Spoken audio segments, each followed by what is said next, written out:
in the Western Cape today as part of the interministerial team doing an oversight visit at vaccination centres. The first stop is at the Khayelitsha Hospital in this sub-region. About 4,000 health workers have already been vaccinated. SABC News reporter Abra Barbier is in Khayelitsha to set the scene for today's event. Good morning to you, Abra. Tell us what's going on where you are.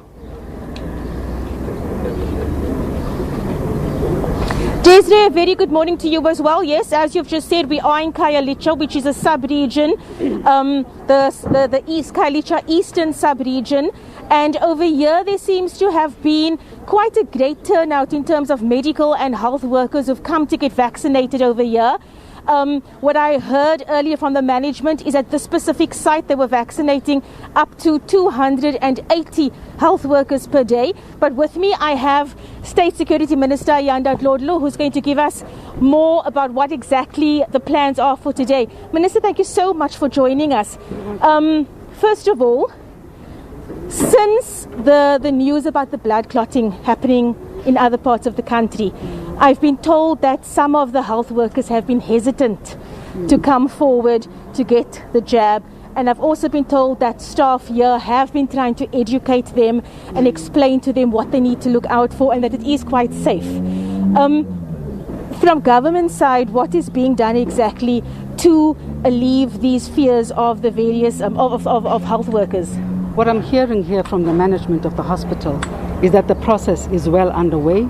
There has been hesitation because of what has been reported in the media, but nonetheless they are getting their healthcare workers to come in for the vaccination. So there's been a lot of work that has been happening to alleviate those fears, because people have seen what has happened over time.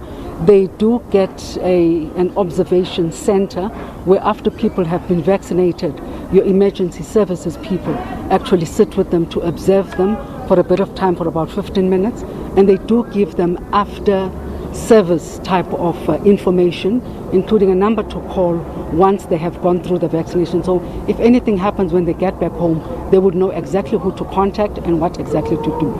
So the hesitancy has been kind of diminished, and the process still continues. So management in this region really needs to be given a thumbs up and a pat on their back for going. I would say exactly that, yes. The operation seems to be a neat one, going very, very smoothly. And I think we have a lot to learn from what is happening here at Khayelitsha. Minister, can you just give us a scene set of what your plans are for the rest of the day, and then what happens with all the information that you will be gathering today? Well, you would remember I sit on the IMC on vaccines, which is chaired by the Deputy President Mabuza. We have to report back. We're all given sites to go and visit. I am visiting a few of the sites around the country, and I would have to report back to the IMC on what I have seen and what the preparations are. Remember, on the 17th, they're all receiving new batches of the Pfizer, and the process will be rolled out again. So from what I see right now, they are prepared. There are preparations that are underway. So that's what I'm going to have to go back and report on. But once that happens, I am going to have to come back here again to also observe the rollout, because I've been told they're ready. I need to see that for myself as well. Minister, thank you so much for your time. We'll be following you throughout the day. Thank you. Well, there you have it from State Security Minister Dlodlo, who is, as you know, on the IMC, going around to various sites today, well, at least the three main sites in Cape Town, where she will be interacting with management as to how the rollout is going on here in this region. Back to you in the studio. Abra, thank you. Of course, we'll be crossing back to you as and when is necessary.